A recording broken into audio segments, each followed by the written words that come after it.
$1.31 billion. ಇದು 2024ರಲ್ಲಿ ಇಂಡಿಯಾದ industrial gas ಏನಿದೆ ಇದರ ಒಂದು ಇಂಡಸ್ಟ್ರಿನ ನೀವು ನೋಡಿದಾಗ ಮಾರ್ಕೆಟ್ ಸೈಜ್ ಆಗಿತ್ತು. Hospitals, steel plants, refineries, food packaging, even semiconductors ಕೂಡ ಇದರಲ್ಲೆಲ್ಲ ಸೇರ್ಕೊಂಡಿತ್ತು. ಇದೆಲ್ಲದರ ಆಪರೇಷನ್ಸ್ನಲ್ಲಿ ಒಂದಲ್ಲ ಒಂದು ಗ್ಯಾಸ್ ಯೂಸ್ ಆಗೇ ಆಗುತ್ತೆ.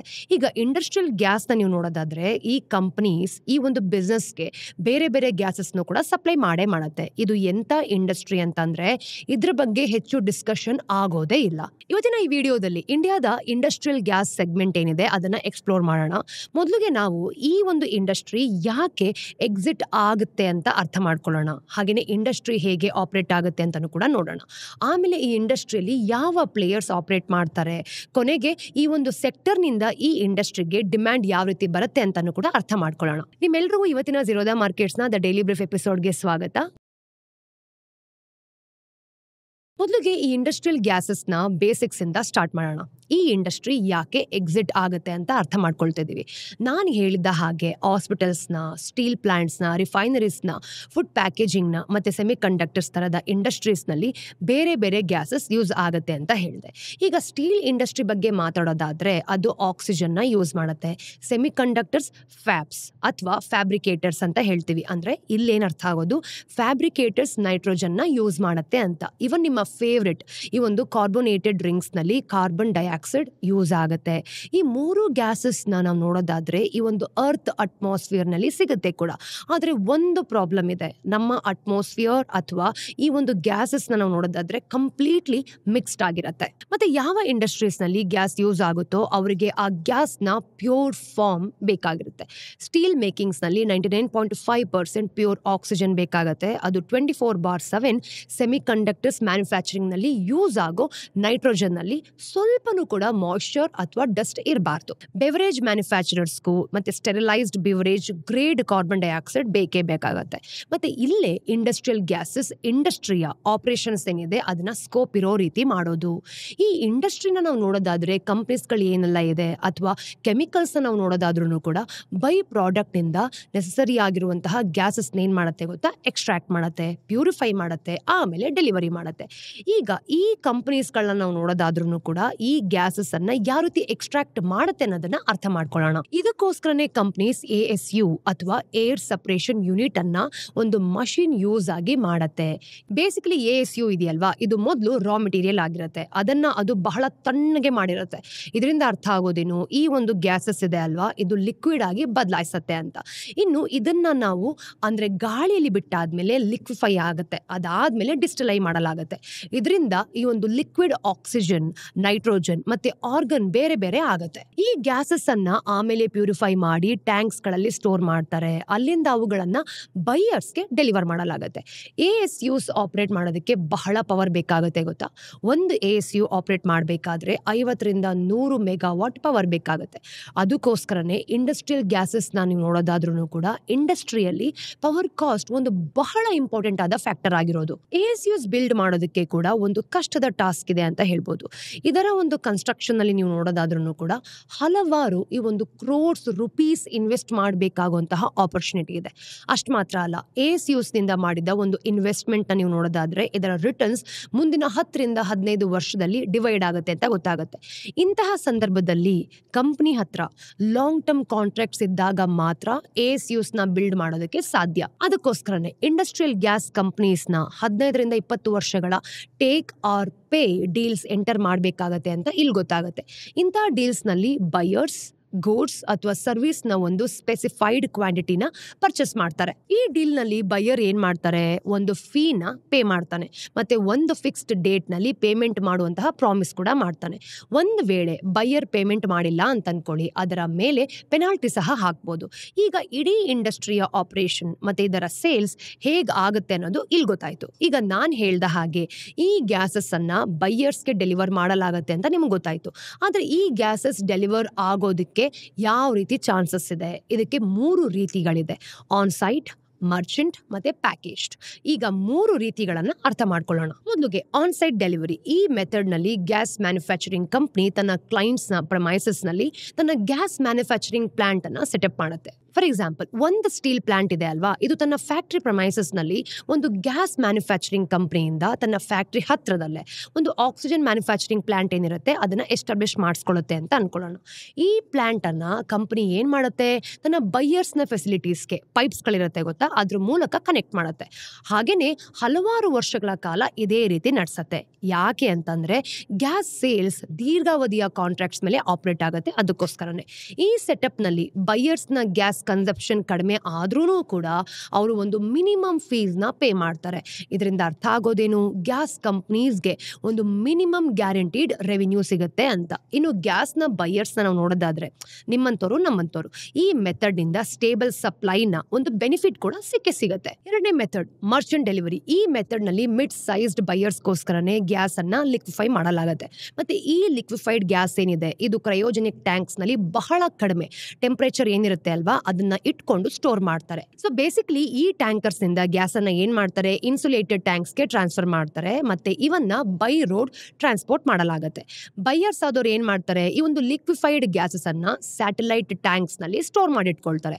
ಬೇಕಾದಾಗ ಈ ಲಿಕ್ವಿಡ್ ಗ್ಯಾಸಸ್ ಅನ್ನ ಮತ್ತೆ ವೇಪರೈಸ್ ಮಾಡಿ ಯೂಸ್ ಮಾಡಲಾಗುತ್ತೆ. ಮೂರನೇ ಮೆಥಡ್ ಪ್ಯಾಕೇಜ್ ಡೆಲಿವರಿ. ಈ ಮೆಥಡ್ ಚಿಕ್ಕ ಕಸ್ಟಮರ್ಸ್ಗೆ ಯೂಸ್ ಆಗುತ್ತೆ. ಫಾರ್ ಎಕ್ಸಾಂಪಲ್ ವರ್ಕ್ಶಾಪ್ಸ್, ಚಿಕ್ಕ ಹಾಸ್ಪಿಟಲ್ಸ್, ಲ್ಯಾಬ್ಸ್ ಎಕ್ಸೆಟ್ರಾ. ಈ ಮೆಥಡ್ಸ್ ನಲ್ಲಿ ಗ್ಯಾಸಸ್ ಅನ್ನ ಏನ್ ಮಾಡ್ತಾರೆ, ಸಿಲಿಂಡರ್ಸ್ ಗಳಲ್ಲಿ ಸ್ಟೋರ್ ಮಾಡಿ ಡೆಲಿವರಿ ಮಾಡ್ತಾರೆ. ಇಲ್ಲಿ ಅರ್ಥ ಆಗೋದೇನ್ ಗೊತ್ತಾ, ಈ ಒಂದು ಅತಿ ಆಪರೇಷನಲಿ ಇಂಟೆನ್ಸ್ ಸೆಗ್ಮೆಂಟ್ ಆಗಿದ್ದು, ಅಂದ್ರೆ ತುಂಬಾ ಚಿಕ್ಕದಾಗಿರೋ ಒಂದು ಇಂಟೆನ್ಸ್ ಸೆಗ್ಮೆಂಟ್ ಆಗಿರುತ್ತೆ. ಇದರಲ್ಲಿ ಹೈಯೆಸ್ಟ್ ವರ್ಕಿಂಗ್ ಕ್ಯಾಪಿಟಲ್ ಮತ್ತೆ ಸೇಫ್ಟಿ ರಿಕ್ವೈರ್ಮೆಂಟ್ಸ್ಗಳು ಇದ್ದೇ ಇರುತ್ತೆ. ಆದ್ರೆ ಗ್ಯಾಸ್ ಮ್ಯಾನುಫ್ಯಾಕ್ಚರಿಂಗ್ ಕಂಪನೀಸ್ಗಳಿಗೆ ಈ ಮೆಥಡ್ ನಿಂದ ಹೈಯೆಸ್ಟ್ ಪರ್ ಯೂನಿಟ್ ರೆವಿನ್ಯೂಸ್ ಕೂಡ ಸಿಗತ್ತೆ. ಈ ಮೂರು ಮೆಥಡ್ಸ್ ಗಳಲ್ಲಿ ಯಾವುದು ಯೂಸ್ ಆಗುತ್ತೆ ಅನ್ನೋದು 4 ಮೇಜರ್ ಫ್ಯಾಕ್ಟರ್ಸ್ ಗಳ ಮೇಲೆ ಡಿಪೆಂಡ್ ಆಗುತ್ತೆ. Geography, utilisation, power and logistic ಮತ್ತೆ ಸೇಫ್ಟಿ ಅಂತ ಹೇಳ್ಬೋದು. ಈಗ 4 ಫ್ಯಾಕ್ಟರ್ಸ್ ಗಳ ಬಗ್ಗೆ ಒಂದೊಂದಾಗಿ ಅರ್ಥ ಮಾಡ್ಕೊಳ್ಳೋಣ. ಮೊದಲಿಗೆ ಜಿಯೋಗ್ರಫಿ. ಈ ಒಂದು ಫ್ಯಾಕ್ಟರ್ ನಾವು ನೋಡೋದಾದ್ರೆ ಆನ್ ಸೈಟ್ ಡೆಲಿವರಿ ಮೇಲೆ ಇಂಪ್ಯಾಕ್ಟ್ ಆಗಲ್ಲ. ಆದ್ರೆ ಮರ್ಚೆಂಟ್ಸ್ ಮತ್ತೆ ಪ್ಯಾಕೇಜ್ ಡೆಲಿವರಿ ಮೆಥಡ್ಸ್ಗೆ ಗ್ಯಾಸ್ ಮ್ಯಾನುಫ್ಯಾಕ್ಚರರ್ಸ್ ಯಾರೆಲ್ಲ ಇರ್ತಾರೆ ಮತ್ತೆ ಬೈಯರ್ಸ್ ನ ಲೊಕೇಶನ್ಸ್ ಒಂದು ಇಂಪಾರ್ಟೆಂಟ್ ಆದ ಫ್ಯಾಕ್ಟರ್ ಆಗಿರುತ್ತೆ. ಒಂದು ವೇಳೆ ಈ ಒಂದು ಗ್ಯಾಸ್ ಮ್ಯಾನುಫ್ಯಾಕ್ಚರರ್ಸ್ ನ ಪ್ಲಾಂಟ್ ಇದೆ ಅಲ್ವಾ, ಒಂದು ಯಾವುದೋ ಒಂದು ರೀಜನ್ ನಲ್ಲಿ ಇರುತ್ತೆ ಅಂತ ಅನ್ಕೊಳ್ಳೋಣ, ಅಲ್ಲಿ ಇಂಡಸ್ಟ್ರಿಯಲ್ ಡಿಮ್ಯಾಂಡ್ ಸ್ಟ್ರಾಂಗ್ ಆಗಿರುತ್ತೆ. ಫಾರ್ ಎಕ್ಸಾಂಪಲ್, ಈಗ ಈಸ್ಟರ್ನ್ ಇಂಡಿಯಾದ ನಾವು ನೋಡೋದಾದ್ರೆ ಸ್ಟೀಲ್ ಕ್ಲಸ್ಟರ್, ಆಗ ಪ್ರತಿ ಡೆಲಿವರಿ ಟ್ರಿಪ್ ಏನಿರುತ್ತೆ ತುಂಬಾ ಎಫಿಷಿಯಂಟ್ ಆಗಿರುತ್ತೆ. ಅದೇ ಪ್ಲಾಂಟ್ ಎಂತ ರೀಜನ್ ಅಲ್ಲಿ ಇದ್ರೆ ಅಲ್ಲಿ ಕಸ್ಟಮರ್ಸ್ ಏನ್ ಮಾಡ್ತಾರೆ ಅಂದ್ರೆ ಅವ್ರಿಗೆ ಅದನ್ನ ಅಫೋರ್ಡ್ ಮಾಡಕ್ ಆಗಲ್ಲ ಅಂತಂದ್ರೆ ಆಗ ಡೆಲಿವರಿಯಲ್ಲಿ ಹೆಚ್ಚು ಟೈಮ್ ಟ್ರಾನ್ಸ್ಪೋರ್ಟೇ ಸ್ಪೆಂಡ್ ಮಾಡ್ಕೊಳ್ತಾರೆ. ಅಂದ್ರೆ ನೆಟ್ವರ್ಕ್ ಎಷ್ಟು ಒಂದು ಇಂಟೆನ್ಸ್ ಆಗಿರುತ್ತೋ ಅಷ್ಟು ಕೂಡ ಪರ್ ಯೂನಿಟ್ ಡೆಲಿವರಿ ಕಾಸ್ಟ್ ಅನ್ನ ಕಡಿಮೆ ಮಾಡಬಹುದು ಅಂತ. ಮಾರ್ಜಿನ್ಸ್ ಕೂಡ ಇಂಪ್ರೂವ್ ಆಗುತ್ತೆ. ಎರಡನೇ ಫ್ಯಾಕ್ಟರ್ ಯುಟಿಲೈಸೇಷನ್. ASUs ನಿಂದ ನೀವು ನೋಡೋದಾದ್ರೆ 65-70% ಕೆಪಾಸಿಟಿಯಲ್ಲಿ ಆಪರೇಟ್ ಆದಾಗ ಅವು ಬ್ರೇಕ್ ಇವನ್ ಪಾಯಿಂಟ್ಸ್ಗೆ ತಲುಪತ್ತೆ. ಅಂದ್ರೆ ಇಲ್ಲಿ ಅರ್ಥ ಆಗೋದೇನು, ಈ ASUs ಆಪರೇಟ್ ಮಾಡೋದಕ್ಕೆ ಎಷ್ಟು ಕಾಸ್ಟ್ ಆಗುತ್ತೆ ಅನ್ನೋದು, ಅಷ್ಟೇ ರೆವಿನ್ಯೂ ಕೂಡ ಜನರೇಟ್ ಆಗುತ್ತೆ. ಇದ್ರ ಮೇಲೆ ಗ್ಯಾಸ್ ಮ್ಯಾನುಫ್ಯಾಕ್ಚರಿಂಗ್ ಕಂಪನೀಸ್ ಗಳಿಗೆ ಪ್ರಾಫಿಟ್ ಕೂಡ ಬಂದೇ ಬರುತ್ತೆ ಬಿಡಿ. ಆದ್ರೆ ಈ ಕಂಪನೀಸ್ ಒಳ್ಳೆ ಪ್ರಾಫಿಟ್ ಆಗೋದು ಯಾವಾಗ, ಮ್ಯಾನುಫ್ಯಾಕ್ಚರಿಂಗ್ ಫೆಸಿಲಿಟೀಸ್ 80% ಗಿಂತ ಹೆಚ್ಚು ಕೆಪಾಸಿಟಿಯಲ್ಲಿ ಆಪರೇಟ್ ಆದಾಗ. ಅದಕ್ಕೋಸ್ಕರನೇ ಕಂಪನೀಸ್ ಗಳು ಏನ್ ಮಾಡುತ್ತೆ ಗೊತ್ತಾ, ಹೊಸ ಆನ್ಸೈಟ್ ಒಂದು ಕಾಂಟ್ರಾಕ್ಟ್ಸ್ ಏನಿರುತ್ತೆ ಅದನ್ನ ಚೇಸ್ ಮಾಡುತ್ತೆ. ಇದರಿಂದ ಅವ್ರಿಗೆ ಬೈಯರ್ ಕಂಪನಿಯಿಂದ ಬರೋ ಈ ಒಂದು ಫೀಸ್ ಬೇಸ್ಡ್ ರೆಗ್ಯುಲರ್ ಆಗಿ ಇನ್ಕಮ್ ಅನ್ನ ಹೆಚ್ಚಾಗೋ ರೀತಿ ಮಾಡ್ತಾರೆ. ಅಷ್ಟು ಮಾತ್ರ ಅಲ್ಲ, ಈಗ ಕಂಪನಿ ಪ್ರೊಡ್ಯೂಸ್ ಮಾಡೋ ಯಾವುದೇ ಎಕ್ಸೆಸ್ ಗ್ಯಾಸ್ ಅನ್ನ ನೀವು ನೋಡೋದಾದ್ರೆ ಕಂಪನಿ ಮರ್ಚೆಂಟ್ ಮಾರ್ಕೆಟ್ಸ್ ನಲ್ಲಿ ಸೆಲ್ ಮಾಡಬಹುದು. ಹಾಗೆಯೇ ಗ್ಯಾಸ್ ಮ್ಯಾನುಫ್ಯಾಕ್ಚರಿಂಗ್ ಕಂಪನೀಸ್ಗೆ ಈ ಒಂದು ಲಿಕ್ವಿಫೈಡ್ ಗ್ಯಾಸಸ್ ನ ಪೂಲ್ ಅಡಿಷನಲ್ ರೆವಿನ್ಯೂನ ಒಂದು ಸೋರ್ಸ್ ಆಗುತ್ತೆ ಅಂತ ಹೇಳ್ಬೋದು. ಆನ್ಸೈಟ್ ಕಾಂಟ್ರಾಕ್ಟ್ಸ್ ನ ಇನ್ನೊಂದು ಬೆನಿಫಿಟ್ ಸ್ಟಿಕ್ಕಿನೆಸ್, ಅಂದ್ರೆ ಅದಕ್ಕೆ ಅಂಟ್ಕೊಂಡಿರೋದು ಅಂತ. ಒಮ್ಮೆ ಯಾವುದೋ ಗ್ಯಾಸ್ ಕಂಪನಿ ನಾವು ನೋಡೋದಾದ್ರೆ ಬೈಯರ್ನ ಆಪರೇಷನ್ ನಲ್ಲಿ ತನ್ನ ಗ್ಯಾಸ್ ಮ್ಯಾನುಫ್ಯಾಕ್ಚರಿಂಗ್ ಫೆಸಿಲಿಟಿನ ಸೆಟಪ್ ಮಾಡುತ್ತೆ ಅಂತ ಅನ್ಕೊಳ್ಳೋಣ. ಅದು ತನ್ನ ಫೆಸಿಲಿಟಿಯಿಂದ ಬೈಯರ್ನ ಫ್ಯಾಕ್ಟರಿ ತನಕ ಪೈಪ್ಲೈನ್ ಮತ್ತೆ ಅಡಿಷನಲ್ ಇನ್ಫ್ರಾ ಸೆಟಪ್ ನ ಮಾಡುತ್ತೆ. ಈ ಒಂದು ಎಸ್ಟಾಬ್ಲಿಷ್ ಸಿಸ್ಟಮ್ ನಿಂದ ಸ್ವಿಚ್ ಔಟ್ ಮಾಡೋದು ಮತ್ತೆ ವೆಂಡರ್ ನ ಬದಲಾಯಿಸೋದು ತುಂಬಾ ಟ್ರಿಕ್ಕಿ ಆಗಿರೋ ಟಾಸ್ಕ್ ಆಗಿರುತ್ತೆ. ಅದಕ್ಕೋಸ್ಕರನೇ ಈ ಕಾಂಟ್ರಾಕ್ಟ್ ಮಾಡುವಂತಹ ಗ್ಯಾಸ್ ಮ್ಯಾನುಫ್ಯಾಕ್ಚರಿಂಗ್ ಕಂಪನೀಸ್ ಗಳಿಗೆ ಕಡಿಮೆ ಲಾಭದಾಯಕ ಆಗ್ಬಹುದು. ಮೂರನೇ ಫ್ಯಾಕ್ಟರ್ ಏನ್ ಗೊತ್ತಾ, ಪವರ್ ಅಂಡ್ ಲಾಜಿಸ್ಟಿಕ್ಸ್. ಇದು ಇಂಡಿಯನ್ ಗ್ಯಾಸ್ ಮ್ಯಾನುಫ್ಯಾಕ್ಚರರ್ಸ್ಗೆ ಕೇವಲ ಒಂದು ಫ್ಯಾಕ್ಟರ್ ಮಾತ್ರ ಅಲ್ಲ, ಬದಲಾಗಿ ಒಂದು ಹ್ಯಾಂಡಿಕ್ಯಾಪ್ ಕೂಡ ಅಂತ ಹೇಳ್ಬೋದು. ನಾನು ಹೇಳಿರೋ ರೀತಿ ಗ್ಯಾಸ್ ಮ್ಯಾನುಫ್ಯಾಕ್ಚರರ್ಸ್ ASUs ನ ಯೂಸ್ ಮಾಡ್ತಾರೆ ಮತ್ತೆ ASUs ಪವರ್ ಕನ್ಸಂಪ್ಷನ್ ನ ಬಹಳ ಜಾಸ್ತಿ ಇಟ್ಕೊಂಡಿರ್ತಾರೆ. ಅದಕ್ಕೋಸ್ಕರನೇ ಪವರ್ ಎಕ್ಸ್ಪೆನ್ಸಸ್ ಕಂಪನೀಸ್ನ ಫೈನಾನ್ಸಸ್ ಮೇಲೆ ಜಾಸ್ತಿ ಪರಿಣಾಮ ಬೀಳೋ ರೀತಿ ಮಾಡುತ್ತೆ. ಮತ್ತೆ ಇಂಡಿಯಾದಲ್ಲಿ ಪವರ್ ಕಾಸ್ಟ್ಗಳನ್ನ ನೀವು ನೋಡೋದಾದ್ರೆ ತುಂಬಾ ಜಾಸ್ತಿ ಇರುತ್ತೆ, ಹಾಗೆ ವೀಕ್ ಕೂಡ ಆಗಿರುತ್ತೆ. ಇದರಿಂದಾನೇ ಈ ಒಂದು ಗ್ಯಾಸ್ ಮ್ಯಾನುಫ್ಯಾಕ್ಚರರ್ಸ್ನ ಫೈನಾನ್ಸ್ ಮೇಲೆ ಪವರ್ ಪ್ರೈಸಸ್ ಮತ್ತೆ ಅದರ ಫ್ಲಕ್ಚುಯೇಷನ್ಸ್ನ ಕಾನ್ಸ್ಟೆಂಟ್ ಆದ ಸ್ಟ್ರೆಸ್ ಇರುತ್ತೆ ಅಂತ ಹೇಳ್ಬೋದು. ಲಾಜಿಸ್ಟಿಕ್ಸ್ ಬಗ್ಗೆ ಮಾತಾಡೋದಾದ್ರೆ ಇಂಡಿಯಾದ ರೋಡ್ ಸಿಸ್ಟಮ್ ತುಂಬಾ ಕಂಜೆಸ್ಟೆಡ್ ಆಗಿದೆ. ಇನ್ನು ಮ್ಯಾನುಫ್ಯಾಕ್ಚರರ್ಸ್ ಏನ್ ಮಾಡ್ತಾರೆ, ಅವರ ಒಂದು ಬೈಯರ್ಸ್ನ ನಡುವಿನ ಡಿಸ್ಟೆನ್ಸ್ ಬಹಳ ಜಾಸ್ತಿ ಇದೆ ಅಂತ ಗೊತ್ತಾಗುತ್ತೆ.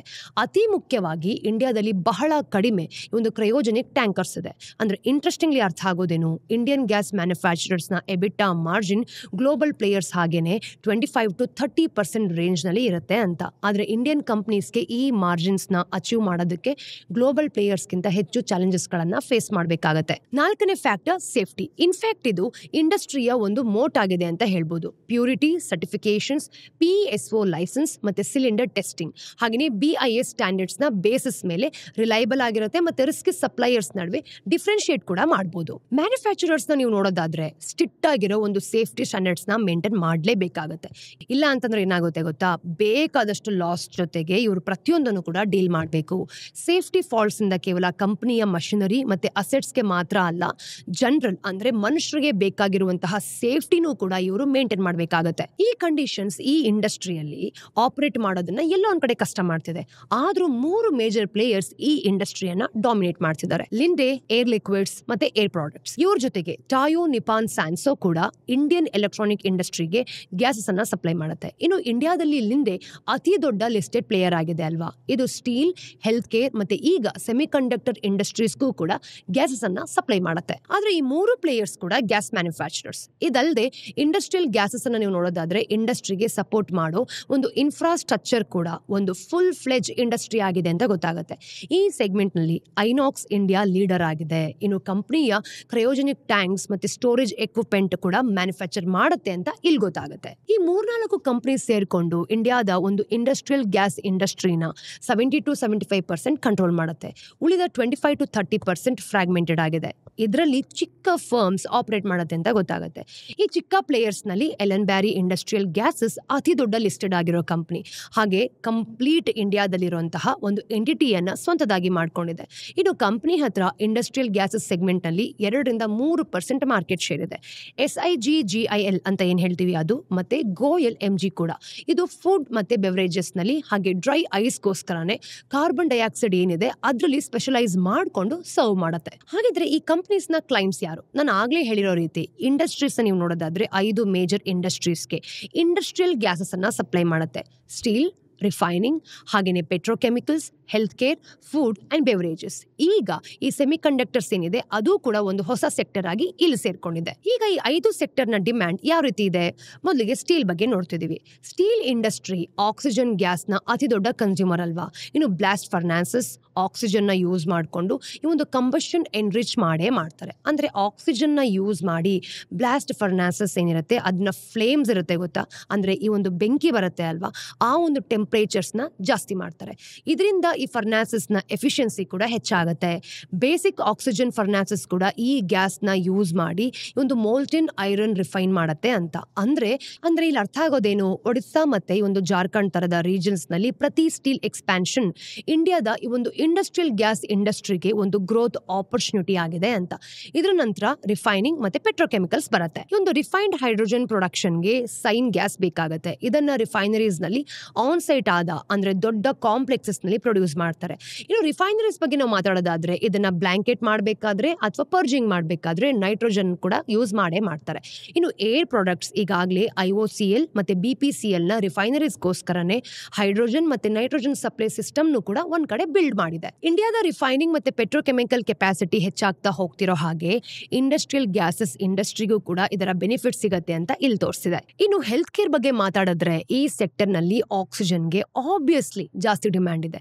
ಆದ್ರೆ ಹಾಸ್ಪಿಟಲ್ಸ್ ನಲ್ಲಿ ಈ ಒಂದು ನೈಟ್ರೋಸ್ ಆಕ್ಸೈಡ್ ಮತ್ತೆ ಮೆಡಿಕಲ್ ಕಾರ್ಬನ್ ಡೈಆಕ್ಸೈಡ್ ಜಾಸ್ತಿ ಯೂಸ್ ಆಗುತ್ತೆ ಅಲ್ವಾ. ಇನ್ನು ಲಿಕ್ವಿಡ್ ನೈಟ್ರೋಜನ್ ಹಾಗೇನೆ ಕ್ರಿಯೋಥೆರಪಿ ಮತ್ತೆ ಸ್ಟೋರೇಜ್ ಕೂಡ ಯೂಸ್ ಮಾಡ್ಕೊಳ್ತಾರೆ. ಫುಡ್ ಅಂಡ್ ಬೆವರೇಜ್ ಇಂಡಸ್ಟ್ರಿಯಲ್ಲಿ ಕಾರ್ಬನ್ ಡೈಆಕ್ಸೈಡ್ ಕಾರ್ಬೋನೇಟೆಡ್ ಡ್ರಿಂಕ್ಸ್ ನಲ್ಲಿ ಮತ್ತೆ ನೈಟ್ರೋಜನ್ ಪ್ಯಾಕೇಜಿಂಗ್ ನಲ್ಲೂ ಕೂಡ ಯೂಸ್ ಆಗುತ್ತೆ. ಈಗ ಡ್ರೈ ಐಸ್ ಅಥವಾ ಕೂಲ್ಡ್ ಕಾರ್ಬನ್ ಡೈಆಕ್ಸೈಡ್ ಮತ್ತೆ ಕೋಲ್ಡ್ ಚೈನ್ಸ್ ಹಾಗೆ ಬ್ಲಾಸ್ಟಿಂಗ್ ನಲ್ಲೂ ಕೂಡ ಯೂಸ್ ಮಾಡ್ತಾರೆ. ಸೆಮಿಕಂಡಕ್ಟರ್ಸ್ ಇಂಡಿಯಾಗೆ ಒಂದು ಹೊಸ ಗ್ರೋಯಿಂಗ್ ಇಂಡಸ್ಟ್ರಿ ಆಗಿದೆ. ಮತ್ತೆ ಇದರಲ್ಲಿ ಇದರಲ್ಲಿ ಇಂಡಸ್ಟ್ರಿಯಲ್ ಗ್ಯಾಸಸ್ನ ಪಾತ್ರನೂ ಕೂಡ ಜಾಸ್ತಿ ಇದೆ. ಸೆಮಿಕಂಡಕ್ಟರ್ ಫ್ಯಾಬ್ಸ್ ಅಥವಾ ಫ್ಯಾಬ್ರಿಕೇಟರ್ನಲ್ಲಿ ಬಹಳಷ್ಟು ಅಲ್ಟ್ರಾ ಪ್ಯೂರ್ ನೈಟ್ರೋಜನ್ ಯೂಸ್ ಮಾಡುತ್ತೆ. ಇದಲ್ಲದೆ ಇಂಡಸ್ಟ್ರಿ ಸ್ಪೆಸಿಫಿಕ್ ಪ್ರಾಸೆಸ್ಗೆ ಬೇರೆ ಥರ ಒಂದು ಸ್ಪೆಷಾಲಿಟಿ ಗ್ಯಾಸಸ್ನು ಕೂಡ ಯೂಸ್ ಆಗೋ ರೀತಿ ಮಾಡ್ತಾರೆ. ಇನ್ನು ಸೆಮಿಕಂಡಕ್ಟರ್ ಫ್ಯಾಬ್ಸ್ ಆಪರೇಟ್ ಮಾಡೋದಕ್ಕೆ ಆನ್ ಸೈಟ್ ಗ್ಯಾಸ್ ಸಿಸ್ಟಮ್ ಕೂಡ ಬೇಕಾಗುತ್ತೆ. ಅಂದರೆ ಸೆಮಿಕಂಡಕ್ಟರ್ ಇಂಡಸ್ಟ್ರಿ ಗ್ರೋತ್ನ ನೀವು ನೋಡೋದಾದ್ರೆ ಇಂಡಸ್ಟ್ರಿಯಲ್ ಗ್ಯಾಸಸ್ ಇಂಡಸ್ಟ್ರಿಗೆ ಒಂದು ಆಪರ್ಚುನಿಟಿ ಇದೆ ಅಂತ ಇಲ್ಲಿ ಗೊತ್ತಾಗುತ್ತೆ. ಈ 5 ಇಂಡಸ್ಟ್ರೀಸ್ ಅಲ್ಲದೆ ಗ್ಲಾಸ್ ಮತ್ತೆ ಸಿಮೆಂಟ್ ಇಂಡಸ್ಟ್ರೀಸ್ ಕೂಡ ಒಂದು ಕಾಂಬಸ್ಟಿಂಗ್ ಎಫಿಷಿಯನ್ಸಿ ಹೆಚ್ಚಿಸೋದಕ್ಕೆ ಆಕ್ಸಿಜನ್ ನ ಯೂಸ್ ಮಾಡುತ್ತೆ. ಫ್ಯಾಬ್ರಿಕೇಶನ್ ಮತ್ತೆ ಈ ಒಂದು ವೆಲ್ಡಿಂಗ್ ನಲ್ಲಿ ಆರ್ಗಾನ್ ಮತ್ತೆ ಕಾರ್ಬನ್ ಡೈಆಕ್ಸೈಡ್ ಕೂಡ ಯೂಸ್ ಆಗುತ್ತೆ ಅನ್ನೋದು ಇಲ್ಲಿ ಗೊತ್ತಾಗುತ್ತೆ ನೋಡಿ. ಇಂಡಸ್ಟ್ರಿಯಲ್ ಗ್ಯಾಸಸ್ ಸೆಗ್ಮೆಂಟ್ ಇದೆ ಅಲ್ವಾ, ಇದು ಒಂದು ಜಾಸ್ತಿ ಬೆಳೀತಿರೋ ಇಂಡಸ್ಟ್ರಿ ಆಗಿದೆ.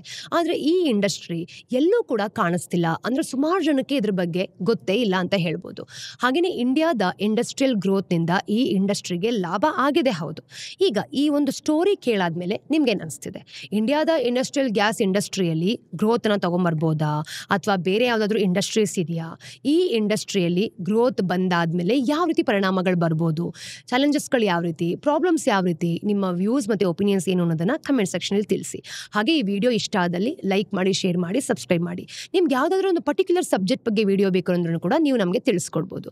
ಮತ್ತಷ್ಟು ಇನ್ಫಾರ್ಮೇಟಿವ್ ವಿಡಿಯೋಸ್ ಒಂದಿಗೆ ನಾನು ನಿಮಗೆ ಮುಂದಿನ ವಿಡಿಯೋಲಿ ಸಿಗ್ತೀನಿ. Till then take care. ನಾನು ನಿಮ್ಮ ಚಂದನ, ಸೈನಿಂಗ್ ಆಫ್.